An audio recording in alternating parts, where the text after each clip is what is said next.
Good morning, everyone, and welcome to session 3 of the covidClassifyR Shiny App workshop that was designed for researchers from PNG-IMR and partner institutions. Today, what we'll be covering is an introduction to the covidClassifyR Shiny web application and show you all of the cool features that have been developed. So just to recap the other sessions you've been through this morning, Session 1 gave you an overview of the Luminex technology and of the COVID-19 multi-antigen serological assay that was established in PNG by many of you that are joining us today for this workshop, and this session was led by Dr. Fiona Angrisano. Session 2 gave you an overview of the purpose of serosurveillance or serological surveillance for epidemiological studies and insights into the COVID-19 serosurveys that have been carried out in PNG, also by many of you who are joining us today, and led by Dr. Maria Omakais.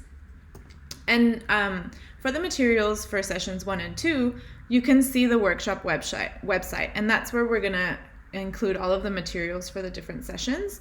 I should note that if you do look at these slides later on, they're interactive, so anything that is green, so for example here, the workshop website is actually the direct link to the website. So feel free to go through the slides and click through all of the different links, external links that are included.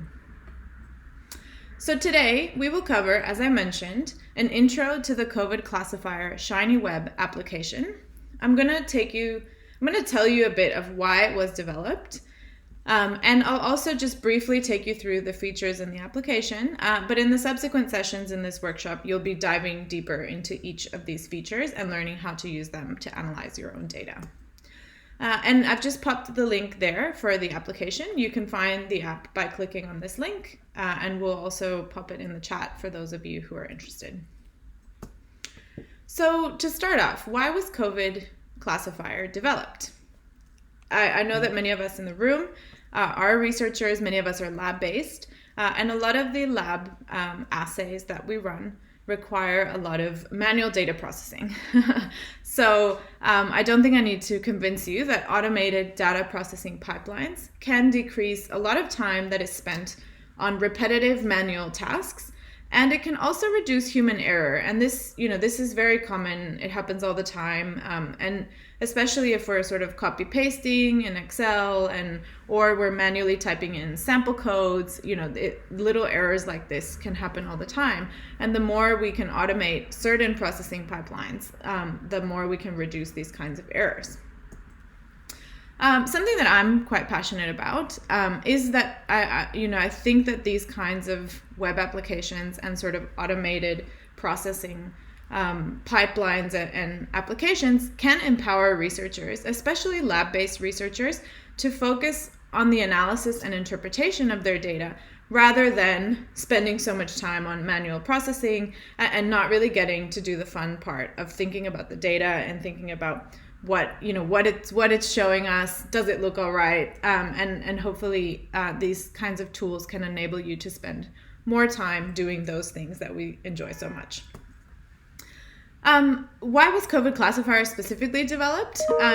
Because quality control of Luminex data needs to be performed for each plate that is run and should be performed in real time. And so as I said, if you're doing this manually, what's the likelihood that you're going to be able to do this without running so many plates and then spending just a day of quality control? That kind of eliminates the real-time nature of doing this kind of automation.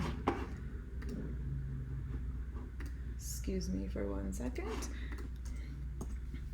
I also would like to highlight the fact that as it currently stood before this application, processing the Luminex data required customized scripts in R, and not everyone has skills in R or programming, and R can also be challenging even when scripts are easy to run and can be sort of just press go.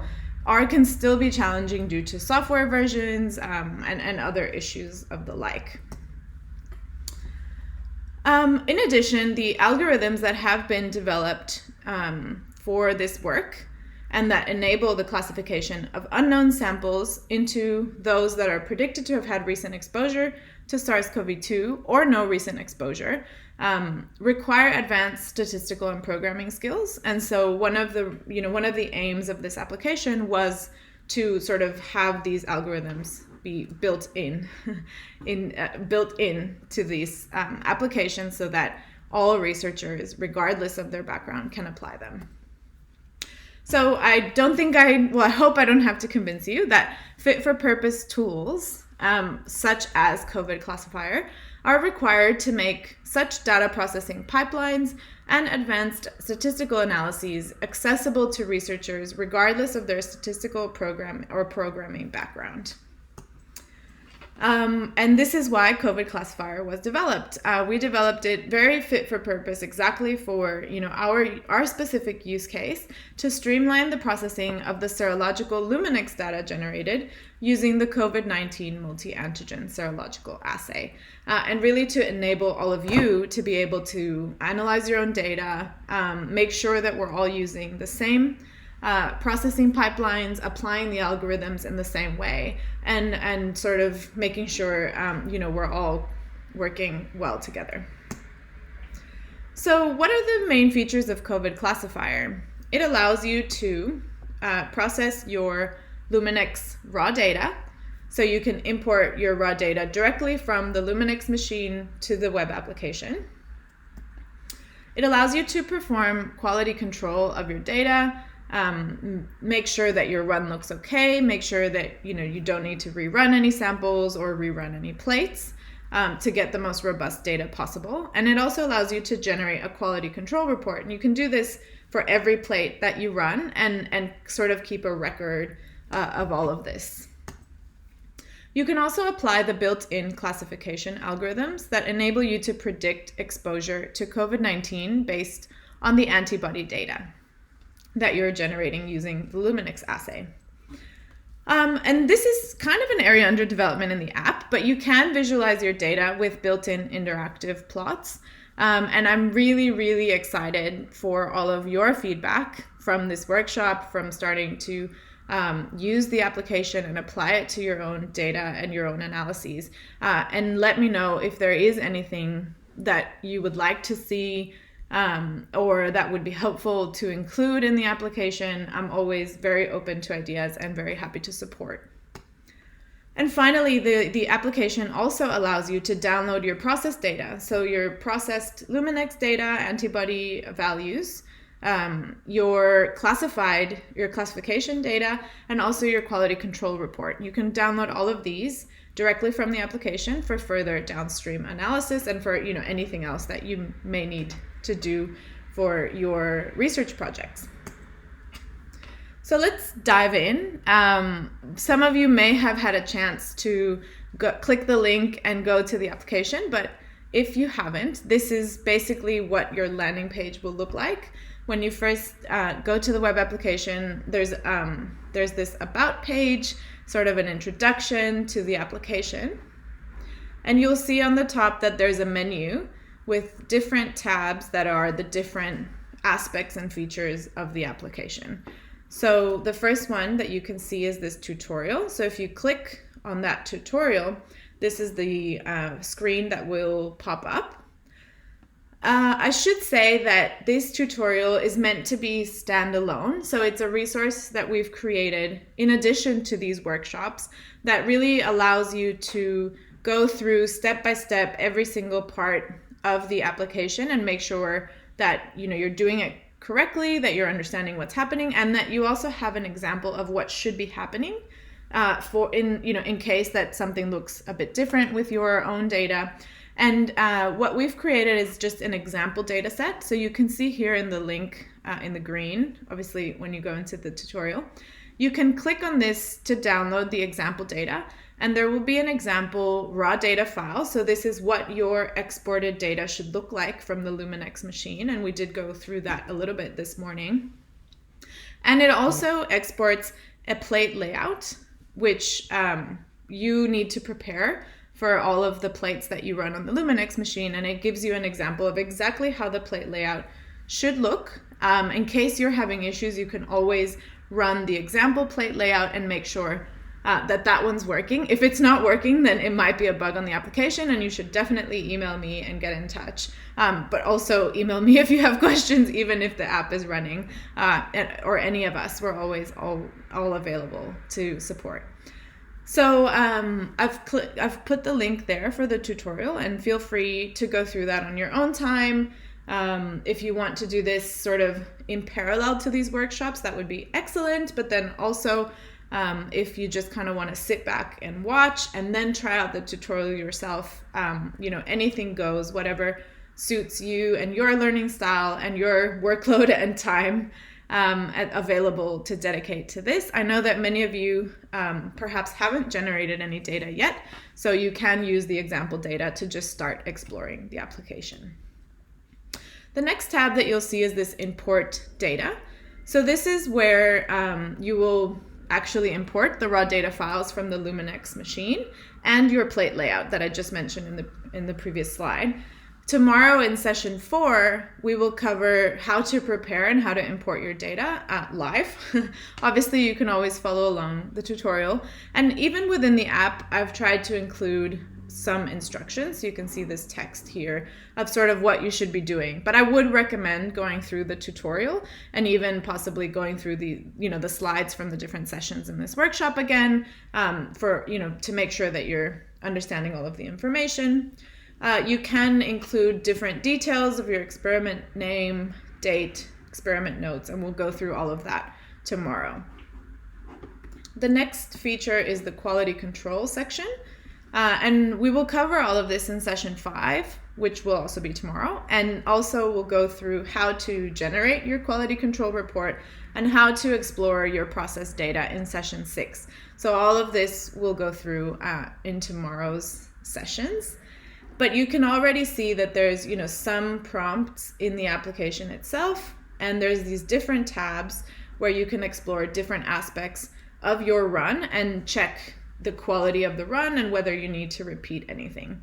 So for example, you can look at the standard curves that you included in your plate. You can do a quality control of the actual bead counts in the plate. You can also look at the blank samples. So if you have one or more blanks that you've included on your plate, and that's, as Fiona explained earlier, that's what we usually do. We usually include at least one blank sample as sort of a control. You can take a look at these and check that they look as expected and that there wasn't any sort of cross-contamination or anything like that. The model results allow you to cross-check whether the processing of the data and the conversion from the raw median fluorescent units, or MFI values, into sort of this normalized relative antibody units. And don't worry if all of this sounds sort of new. We will go through all of this tomorrow. I'm just trying to give you a bit of an overview of what we're going to be looking at. And so this tab allows you to kind of check that normalization or conversion has gone as expected. In the sample results tab, you can explore your process data. So if you have a specific sample in mind that you want to just check really quickly, you can do so directly on the app. But then, as I mentioned earlier, you can also download all of your process data for, if you want to plot in Prism or in Excel or R, whatever program you are used to using, you can do that with the downloaded data. And this is also where you can download your quality control report for every run. This will be really nice to kind of have as an ongoing QC for all of the work that we do. And just enable all of us to be on the same page. If something goes wrong, you can really easily email the quality control report to your supervisor or to your colleagues for comments and feedback. The next section is the classification, and I'm really not going to go into details because we will go through the classification algorithms in session 8, which will be, if I'm not mistaken, next Thursday.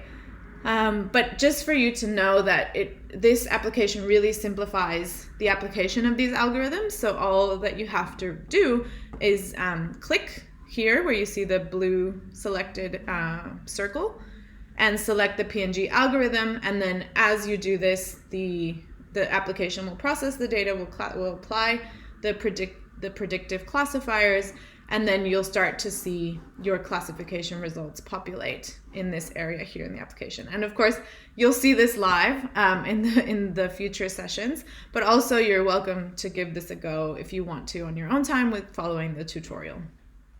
We'll also go through in session 9, also next Thursday, of how to apply the classification algorithms to your data and also how to interpret them. And hopefully that will lead to a lot of interesting discussion. And finally, the next tab and feature of the application is the data visualization. As I mentioned, this is kind of a section in development because, you know, really I've built this in based on feedback from some of the lab members at WeHi here in Melbourne.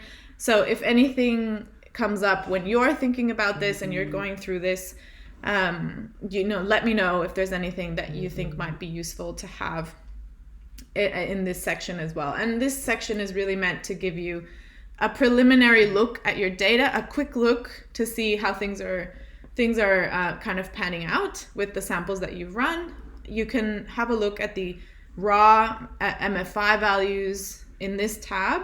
You can also look at the converted values. And we'll get into all of this. This will all make more sense when we go through what the processing pipeline is and what it's doing. And then also you can take a quick look at the exposure status or the predicted exposure status of your samples.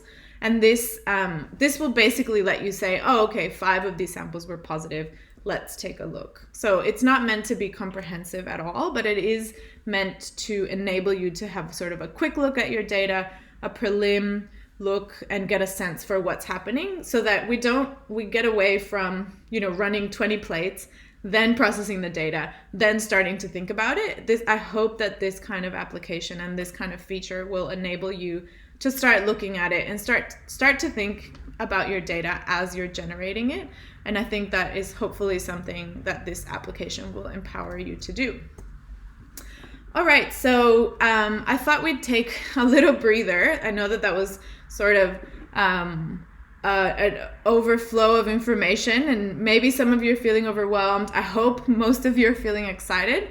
I thought that we might take 5 minutes just to, you know, grab a partner or do it yourself, or maybe do it with those who are in the room with you. Check out the actual application link. So again, you can click on the slides, or we can pop the link in the chat and take a look at the application, just explore it. You know, obviously what I showed you right now was just static, but why don't you go through, click through yourself, make sure it's loading correctly. And let's take 5 minutes to do that. If we finish earlier, you know, just let me know. And so I'll start the timer here. And for those watching the video, just pause it and time yourself, or take as much time as you need, and then we'll move on to the next slide. So that concludes session 3 for today. I hope that this gave you a bit of a sense for what the covidClassifyR app is, why it exists, what it can do, how it can help you think about your data, process your data, and hopefully empower you to take more of a participatory role in that. And so just setting some really easy homework. I promise it's nothing difficult. I know that we're all very busy, and I appreciate how much time we've all taken out of our days for these workshops. So I just thought that it would be nice for the next session if all of you can access the Shiny web application, which most of you will already have done in the previous little break. But if you haven't, you know, spend maybe 10 minutes just taking a look at it. Make sure you familiarize yourself with the different tabs, the different options, you know, click around, see what happens. I would like you to download the example data before tomorrow's session. And it would be great if you could take a look at the example data. So have a look at the raw data file, you know, familiarize yourself with what that should look like. And also take a look at the plate layout file, the example plate layout, and just take a look, maybe even edit it if you want, change some of the sample names, and just start to familiarize yourself with what the data preparation needs to be, and then we will obviously dive deeper into that tomorrow. And just a little bonus for those of you who might be super keen, although I appreciate that many of us have lots of time constraints. But if you do have time, or you're willing, or you're keen, I would encourage you to use the tutorial as a guide to try and follow along on how to import the example data yourself. And of course, we will go through this together tomorrow in the session, but if you want to go ahead, get a head start and try it yourself, that would be excellent. So with that, I'd just like to acknowledge lots of people who have been involved in this workshop and sessions. Obviously Maria and Fiona, and all of our institutions, all of you, I'd like to thank you for attending and for making time for this workshop. I hope that you will get a lot out of it, and I hope that, bring along questions, bring along concerns, feedback, suggestions, anything and all are very welcome. I'd also just like to acknowledge the financial support that has enabled the development of the covidClassifyR Shiny web application, and also has funded the ability for us to actually host this web application online. And also has funded these virtual workshops that we're meeting through today. And this was all funded with the Regional Collaborations Program COVID-19 Digital Grant, which we're very grateful to have received for this program of work and for this sort of collaboration to keep the collaboration going. And specifically for covidClassifyR, a lot of the scripts and functions were developed with contributions from many researchers that are part of our network. So I've just popped my contact details here, my email. All of you will be together for a couple more sessions, so feel free to ask questions, email me, message me, whatever is easier. And then I've also popped all of the resources for this session. So all of these, as I mentioned before, are clickable links, so feel free to look at the slides, go back to them, click on the links, and explore all of the materials. And that concludes session 3. So I'll take any questions and open the floor to all of you for your feedback, suggestions, and any questions you may have. Thank you so much for your attention.